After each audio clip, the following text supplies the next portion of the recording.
Dan Turchin here, host of AI and the Future of Work. It's Saturday, March 21st, and like you, we're quarantined at home. The whole situation is still pretty surreal.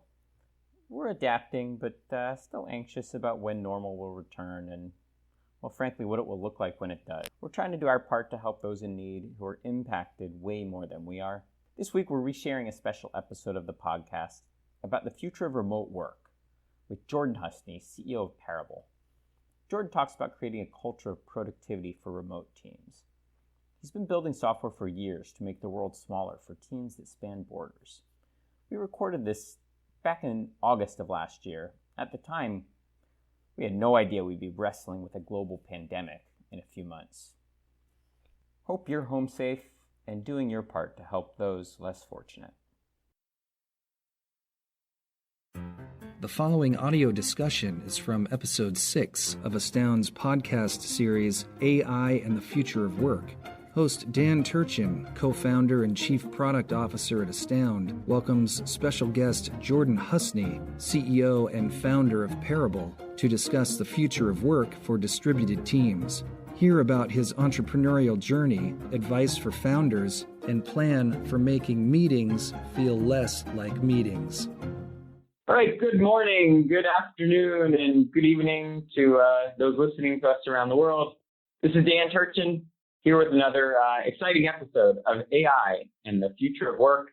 I'm coming at you live from the studio in Menlo Park at Astound, and I'm joined by a special guest today. Jordan Husney joins us, the CEO and founder of Parabol. Jordan, welcome to the podcast. Go ahead and introduce yourself. Hi, I'm Jordan Husney, CEO and founder of Parabol, and we make meeting software for agile teams, particularly those teams that are distributed around the world. So we're at an interesting place in terms of enterprise technology and distributed teams, where it's starting to become more fashionable to work remote. Maybe not just fashionable, but kind of essential. How did you get into this racket? Why did you pick this? And talk to us a little bit about your thoughts on making remote teams effective. Happy to. So how did I become a startup founder focused on serving remote teams? Well, about 2011, I think, so 7-8 years ago, I left my native Minneapolis and joined a consulting company called Undercurrent that at the time was doing pure play strategic consulting for like Fortune 50 companies. So we would help the C-level leadership teams of GE and American Express try and think about what they were going to do 2 years from now, 3 years from now. It used to be almost a religion with us that, you know, any company that was selling like a 5-year vision was peddling snake oil. Anyhow, so we'd be working with these teams, and I started to notice as a consultant that it was already hard enough getting calendar time with a client, but when you'd sit down with them and you'd ask them to investigate, setting up a regular cadence with you so you could get what might be considered the most important work of the company done, you would just see like one WebEx after another. This would be like in 2012, 2013. And I had this dawning epiphany that these large companies were already de facto acting as remote teams, and that these powerful executives could just as easily be doing their jobs from a couch with a laptop or an iPad as they could being 2 hours in traffic. We all have these negative associations with meetings. The meetings just kind of have to suck.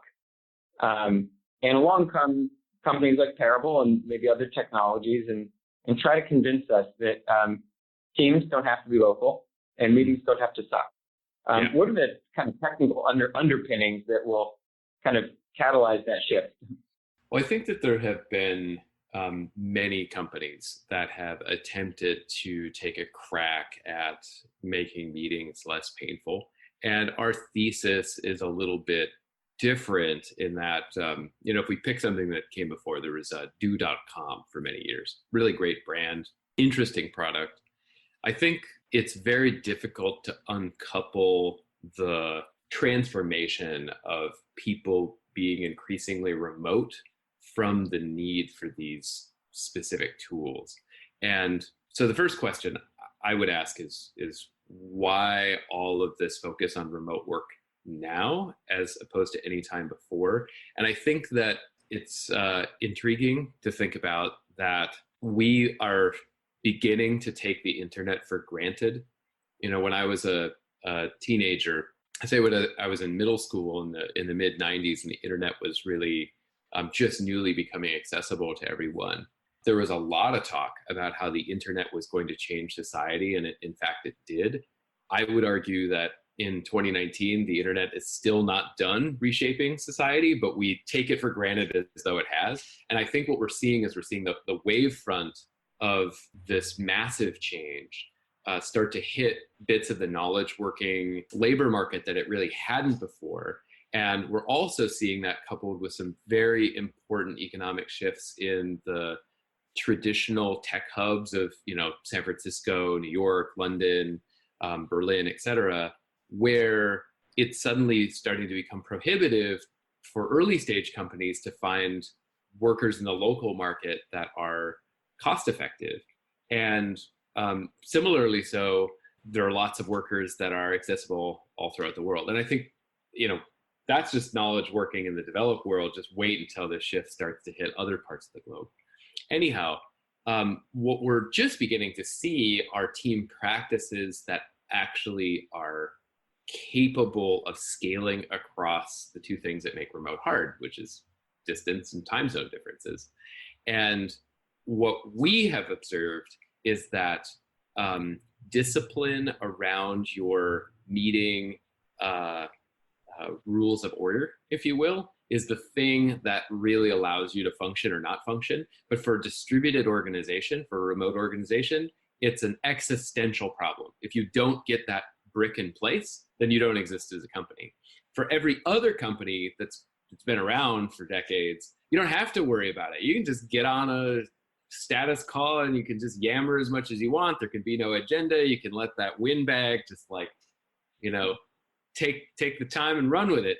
But so the way that we're addressing the market is we're actually addressing teams that already have the behavior in place to run really effective meetings. We're just giving those teams superpowers. So what we see is Agile is a practice that scales really well, at least across distance. Time zone's still a challenge, but at least across distance. And so we give them the ability to run those Agile meetings in a way that is much more effective in a remote context. Talk more about those rules of engagement.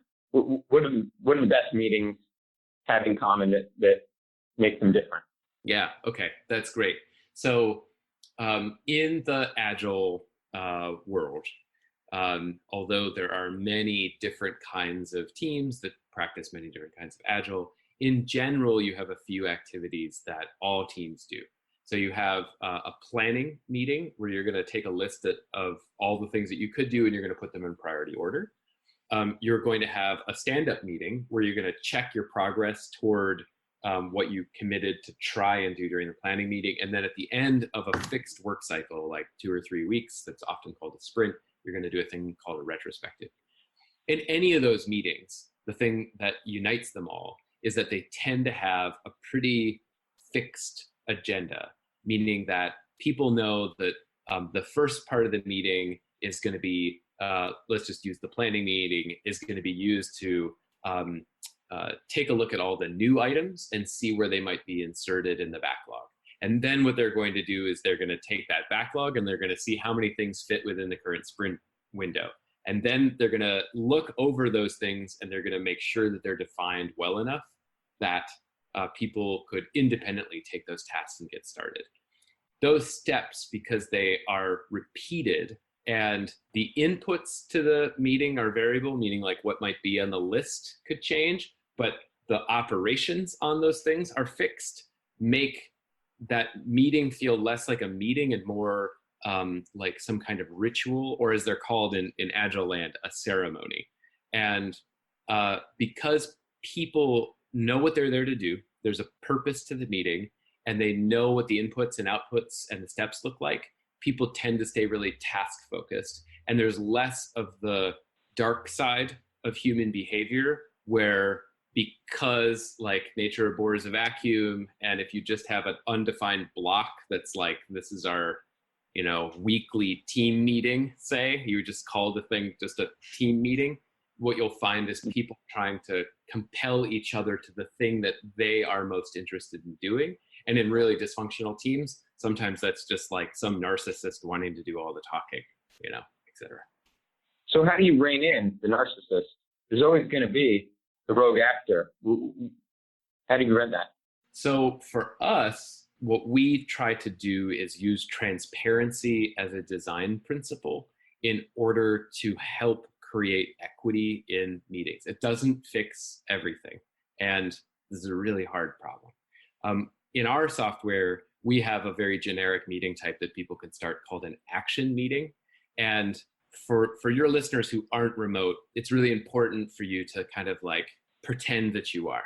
So what I want you to do in your head is like pretend as though you're waking up in your house or your apartment and you are flipping open your laptop lid, and that's your commute.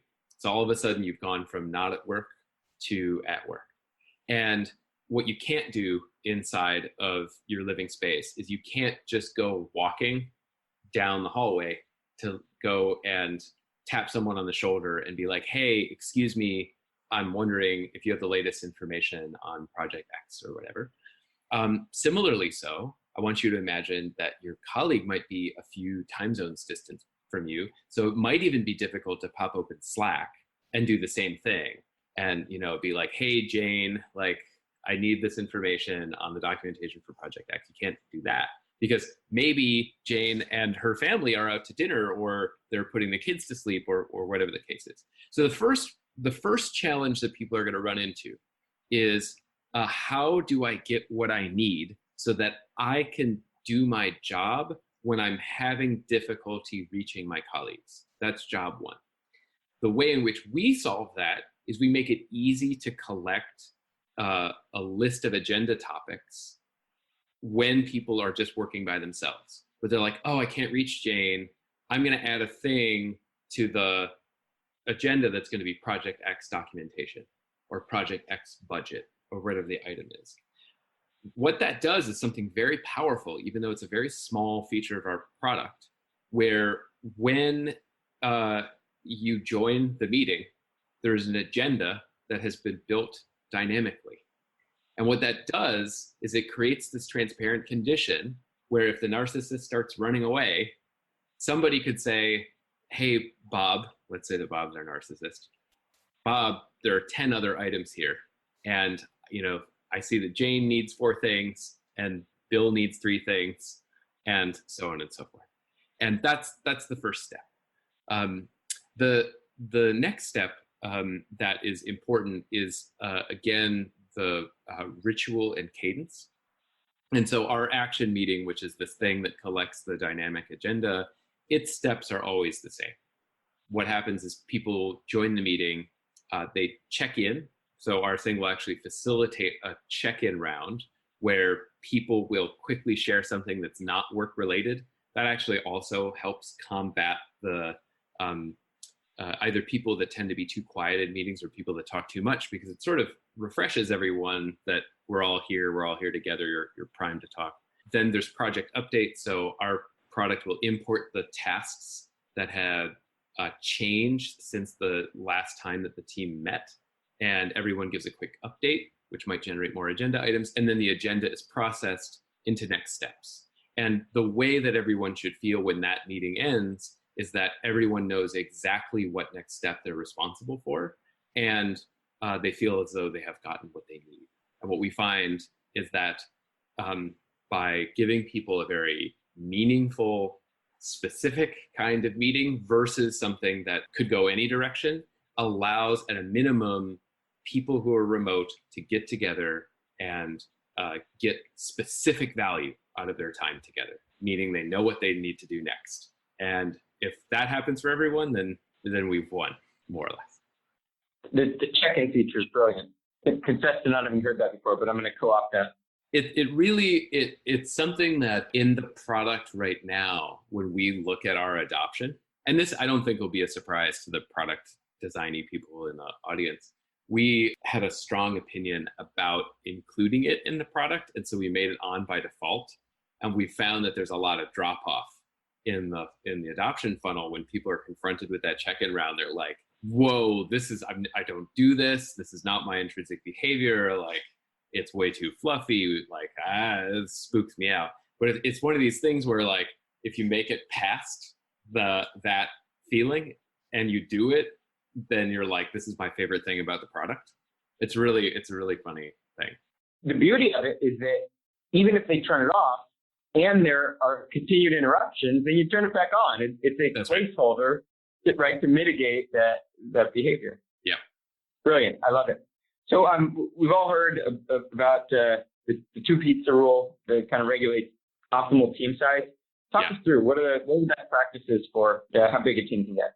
Oh, team size. Well, I think the first place to start is what's the first principles of a team? Like, what's a team and what's just like an interest group of people? There's been a lot of brilliant writing on this. And here are my beliefs around teamwork. So the first thing is team or not team. A team has shared objectives. So what that means is that if you and I are on a team, we need each other in order to get to where we're needing to go. You know, maybe we're creating the new website for the launch of our new product, or you and I, if we're salespeople, and this is a fun one because a lot of sales teams are not teams; they're actually interest groups. But you and I are actually working the same account. It's a complex sale. Like, we have our own role. Like, maybe I'm the technical applications engineer, and you're the account executive, and our goal is to try and get revenue out of that individual. That condition is a team. You're an interest group if, on the other hand, you have related work that you're doing, like you can trade practices with each other, like, oh, the best practice for getting somebody not to hang up on you is to do X or Y. But we could operate absolutely independently. Maximum team size is going to vary on whether or not you're a team or an interest group. Typically, teams need to be smaller. The two pizza rule is a fine rule. You could think about that really as like 3 to 10 people at maximum. The reason that scaling factor, that scaling constraint exists on teams is because any arbitrary two people within that group need something from each other. And so if you're meeting for some kind of ritual, you have to guarantee that you make it around that circle a number of times so that people can get from each other what they need. That's really why it's just an information distribution scaling problem. On an interest groups can be way, way, way bigger. And I would theorize, and don't know, I'm totally making stuff up now, that you could have an interest group that exists from about 2 people all the way up to maybe 120, which is, the maximum number of intimate relationships or semi-intimate relationships that a human being can carry in any one context. And in that case, all you would need is to try and figure out what's the essential drumbeat of what it is that you're trying to distribute, what practices or pieces of information are you trying to refresh within that crowd. That's the first thing. There are other principles to good teaming, and I'll just enumerate them briefly. So let's not talk about interest groups. Let's only talk about teams with shared objectives. I like to say that whether you're a co-located team or you're a remote team, treat it like a distance relationship, meaning that you should always have a plan to get together again before you are going to go your separate ways in that moment, which really means like have your cadence. And I believe that in 2019, we are, it's like so commonly discussed, it's tired to talk about it again, but it's really important. So AI and the robots are coming. So more and more teamwork of shared objectives is pursuing things that's safe from AI. It's creative knowledge work. That means that you don't know where you're going when you set out on your mission. You might set OKRs all day long and have your 5-year plan, but let's be real, you actually don't know in your team what's going to happen because everything is so damn complex. So as such, your team has to have rituals that's going to allow it to navigate that complexity. And that really means you need a way of setting objectives. You need a way of breaking down work into a list. You need a way of prioritizing that list. You need to decide what you're going to pull off the top of that list. You need a way of coordinating to make sure that everyone gets to know what they need. And then most importantly, and quite often skipped, is you need a way every so often to get together and hold a retrospective or a postmortem to figure out what is working and not working on your team so that you can improve your team dynamic. And if you do all those things, you got a great team. If you don't do those things, well, good luck to you. You're the Marie Kondo for business. Yeah, that would be fun. Should write that. I love it. All right, so for just a minute, take off your Jordan CEO of Parabol hat and put on kind of your Jordan visionary hat. I know you're kind of a big deal on the Twitterverse. And talk to our listeners about your personal vision for the future of work. Where do we go from here? I think that seen through a really wide lens, and I don't want to make predictions because that's really important to my own principles. I just want to lay down the starting conditions to try and help people see what I think is going on, and then maybe go forward one step of the knowable future. So I started off by saying, the internet isn't done reshaping us. And I think that that is a really important principle for people to re-acknowledge. I think that we are starting to see people in my generation, so I'm pretty firmly a millennial. I was born in 1980. We're starting to see people mature and think about, if they haven't already, starting a family and wondering if they can do so on the urban budgets, in New York, in San Francisco, in Seattle, et cetera, and to start to think about moving to secondary and tertiary markets, and thus driving a need to coordinate across more time zones. We're also seeing different kinds of globalized labor augmentation in the global labor market. So we historically had seen offshoring or nearshoring. We're now starting to see the labor market sort itself using a number of really interesting tools to just identify who the top performers are and make it easier to work with those people 1099 on a more informal basis. We're seeing people in Croatia who are demanding salaries that are definitely within the class of someone who's working on the West Coast in the United States, which is fascinating all on its own. I think what that adds up to for individuals is it adds up to a flip in the power balance between employers and employees, where in the past, you were really subject to your market choices locally as a knowledge worker. And all of what I'm saying only applies to knowledge workers. It does not apply to people who are showing up in a physical location to, do something specific. This is like your local manufacturing, traditional manufacturing, local service work, et cetera, et cetera. For knowledge workers, what we're starting to see is this and there's this venture capitalist, Alison Baum, who's at Trinity, who's started to think a lot about the future of work. She's coined this phrase called the flipped workplace. And I really, really like that, because it's like the flipped classroom where before you'd have to show up and listen to the teacher's lecture. Now you can go to school, do the activities that require people to be together, and then go home and then listen to recordings of the lecture. We're starting to see that same sort of flip with people who are like, let me look at my agenda, let me decide if I need to go into the office today or not at all, and stick home.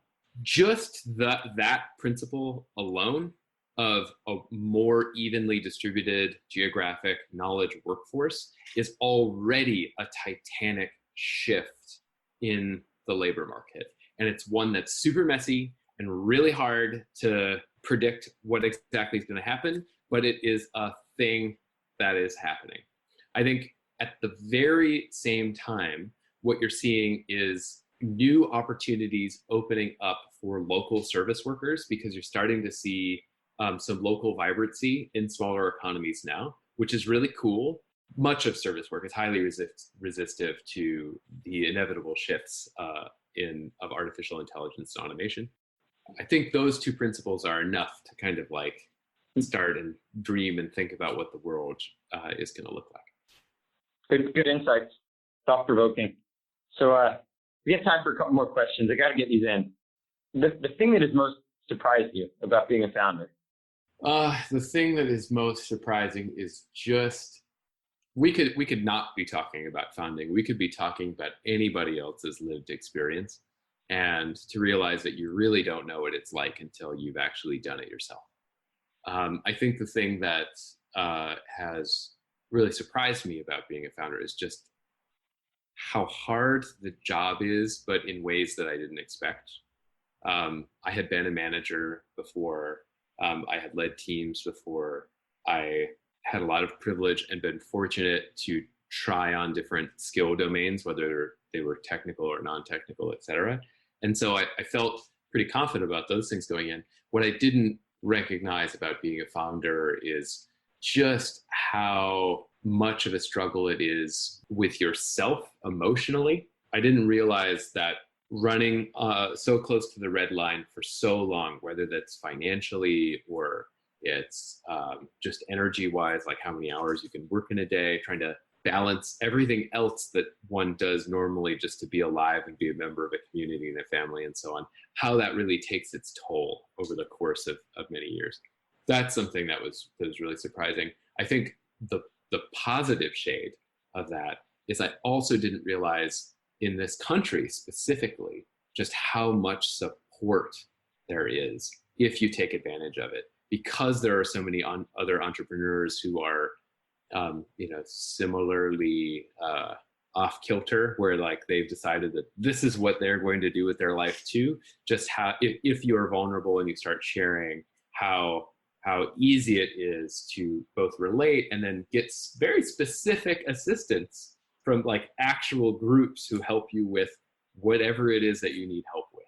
It's shit as like mundane as accounting, all the way on through to like dealing with anxiety to whatever the case may be. And I think that seeing another side of America just within this particular tiny little window has been really energizing for me personally. Brilliant. Last question, and then we'll have to wrap up shop here. I know you have many. What's your superpower? My personal superpower. I think it's pretty narrow. The thing that I think that I'm best at is finding individuals who are undervalued by the traditional market. I have a good friend of mine, a guy named Ben Einstein, who founded a hardware accelerator called Bolt. He's no longer with Bolt anymore, but he's a absolutely brilliant investor and creator of things, a builder of teams. And he had a professor who told him the line, don't hire on y-intercept, hire on slope. And all the better for you if you can find someone who's on a really steep personal trajectory, but you get them when they're at the very beginning of that trajectory. I think that is my superpower, but it's specifically tuned in a way, which is not only can I find those people, but I can also see if they are aligned to a specific set of principles that happen to work really well in this remote context. And I'm definitely not the brightest visionary. I'm definitely not the best coder. I'm definitely not the best salesperson. But the thing that I can do better than anyone, I think, is I can put together a team who can work in this weird way of people in garages. Working. Jordan, so many themes I'd love to pick back up on in another conversation. For now, though, how can our listeners learn more about Parabol? Oh, thank you. So Parabol is easy to find. Go to parabol.co. That's parabol.co. We're not yet fancy enough to have the .com. Watch that space. There is a big orange button that is on that webpage where you can see how to run an agile retrospective. And don't be shy. Reach out to us on the contact page, and we'd be happy to have you. and extend a trial of our pro solution to you just for listening to the podcast. We'd love to have you on. Thank you. Hey, Jordan, such a fantastic conversation. Hate to see it end. These themes about the future of work are going to be popular topics for a long time. I hope that you'll come back and visit us again, and we'll continue the conversation. Oh, for certain. There's so much more to dig into. Dan, thank you so much for having me. Beautiful. And one last thank you, and that's to Jason Spinell from the Slack Fund. Thank you to everyone for listening.